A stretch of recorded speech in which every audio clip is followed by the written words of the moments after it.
Because look, while our economy is doing well by many measures, prices for everyday things like groceries are still too high. And when I am president, I will continue that work to bring down prices. In some good news for Vice President Kamala Harris and the economy, annual inflation fell to 2.9% in July, now making 4 months of disinflation. The 0.1 of a percentage point decline in the consumer price index comes as most economists expect that annual inflation would remain at 3%, the same as the month before.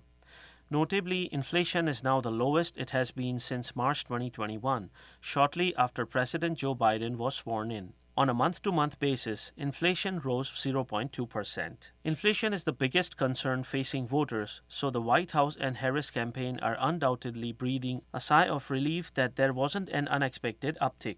Republicans have worked hard to tie Harris to the economy. The Federal Reserve, which has raised interest rates to their highest level since the turn of the century, will also be pleased to see inflation continuing its descent back to the earth. Continued declines may allow the Fed to cut, which would be good news for consumers and the labor market.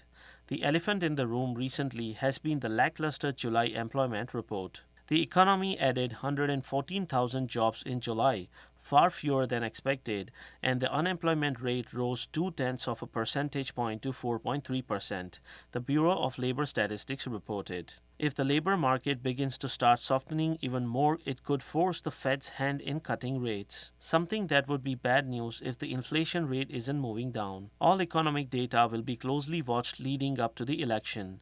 Democrats and the Biden administration have worked to emphasize bright spots in the economy, like robust economic output, while Republicans have blamed too high inflation on the administration and in turn on Harris.